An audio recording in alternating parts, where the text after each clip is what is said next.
ಅಮಿತ್ ಶಾ ಅವರೇ, ನಿಮಗೆ ಯಾವ ನೈತಿಕತೆ ಇದೆ ಅಂತಕ್ಕಂಥ ಮಾತನ್ನು ನಾನು ಇವತ್ತು ಸಂದರ್ಭದಲ್ಲಿ ಹೇಳಲಿಕ್ಕೆ ಬಯಸ್ತೇನೆ. ನಾನು ಈ ವೇದಿಕೆ ಮುಖಾಂತರ ಮಾನ್ಯ ಗೌರವಾನ್ವಿತ ರಾಷ್ಟ್ರಪತಿಗಳಿಗೆ ಏನು ಮಾಡ್ತೀನಪ್ಪ ಅಂತಂದರೆ, ಸಂವಿಧಾನ ವಿರೋಧಿ ಆಗಿರ್ತಕ್ಕಂಥ, ಪ್ರಜಾಪ್ರಭುತ್ವ ವಿರೋಧಿ ಆಗಿರ್ತಕ್ಕಂಥ ಈ ದೇಶವನ್ನು ಜಾತಿ ಮತ್ತು ಧರ್ಮದ ಮೇಲೆ ಒಡೆಯುವ ಹೇಳಿಕೆಯನ್ನು ಕೊಡುವಂಥ ಅಮಿತ್ ಶಾವನ್ನ ಕೂಡಲೇ ತಾವು ಸಚಿವ ಸಂಪುಟದಿಂದ ಅವನು ವಜಾ ಮಾಡಬೇಕಂತೇಳಿ ಈ ಮೂಲಕ ನಾನು ಒತ್ತಾಯ ಮಾಡ್ತೇನೆ. ಜೈ ಜೈ ಜೈ ಜೈ ಜೈ ಭೀಮ್, ಜೈ ಭೀಮ್, ಜೈ ಭೀಮ್.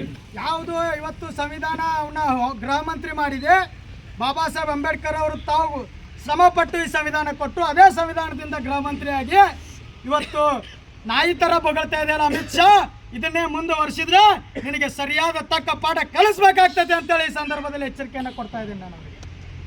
ನೀವು ಪ್ರಧಾನಮಂತ್ರಿಗಳು, ನಿಮಗೆ ಬಾಬಾ ಸಾಹೇಬ್ ಅಂಬೇಡ್ಕರ್ ಮೇಲೆ ಗೌರವ ಇದ್ರೆ, ಈ ದೇಶದ ಸಂವಿಧಾನದ ಮೇಲೆ ಗೌರವ ಇದ್ರೆ, ಬಾಬಾ ಸಾಹೇಬ್ ಅಂಬೇಡ್ಕರ್ ಅವರಿಗೆ ಅಪಮಾನ ಮಾಡಿರ್ತಕ್ಕಂಥ ಅಮಿತ್ ಶಾನ ರಾಜೀನಾಮೆಯನ್ನು ನೀವು ಪಡೆದು ಇವತ್ತು ನೀವು ಸಂವಿಧಾನ ಪರವಾಗಿದ್ದೀವಿ ಅಂತೇಳಿ ತೋರಿಸುವಂಥ ನಿಮಗೆ ಅವಕಾಶ ಇದೆ. ನೀವು ದಯವಿಟ್ಟು ಅದನ್ನು ನೀವು ರಾಜೀನಾಮೆ ಪಡೆದೇ ಇದ್ದರೆ ನೀವು ಕೂಡ ಸಂವಿಧಾನ ವಿರೋಧಿಗಳ ಲಿಸ್ಟಲ್ಲಿ ಬರ್ತೀರಿ ಅಂತಕ್ಕಂಥ ಮಾತನ್ನು ಈ ಸಂದರ್ಭದಲ್ಲಿ ನಾನು ಹೇಳಿಕ್ಕೆ ಬಯಸ್ತೇನೆ. ಬಂದಿದೆ ಅಮಿತ್ ಶಾ ಕೋ ಚಪ್ಪಲ್ ಮಾರೋ, ಧಿಕ್ಕಾರ ಧಿಕ್ಕಾರ, ಅಮಿತ್ ಶಾಗೆ ಧಿಕ್ಕಾರ. ಗುಂಡಾಗಿರಿ ನಡೆಯೋದಿಲ್ಲ.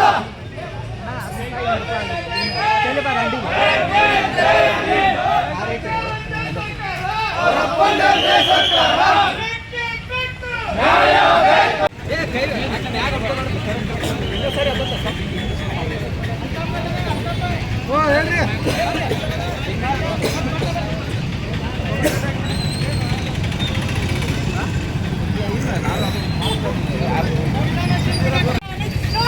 ಧಿಕ್ಕಾರ ಧಿಕ್ಕಾರ.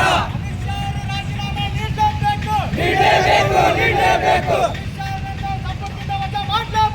ಮಾಡಲೇಬೇಕು ಮಾಡಲೇಬೇಕು. ಕರ್ನಾಟಕ ದಲಿತ ಸಂಘರ್ಷ ಸಮಿತಿ ಅಂಬೇಡ್ಕರ್ ವಾದದ ಹೋರಾಟಕ್ಕೆ ಜೈ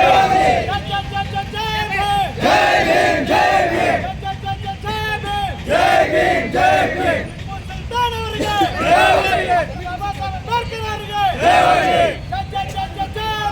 ಜೈ ಭೀಮ್, ಜೈ ಭೀಮ್. ಡಾಕ್ಟರ್ ಬಾಬಾ ಸಾಹೇಬ್ ಅಂಬೇಡ್ಕರ್ ಕೇಂದ್ರ ಸಚಿವ ಅಮಿತ್ ಶಾಗೆ ಧಿಕ್ಕಾರ ಧಿಕ್ಕಾರ.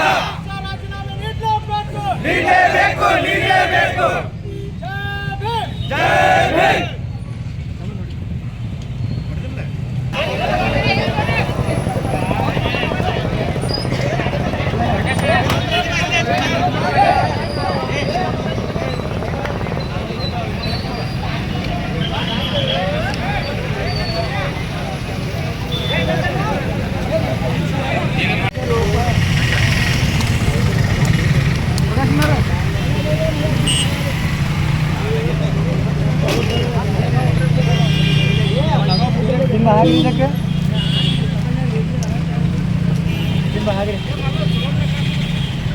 ಹಾಗೆ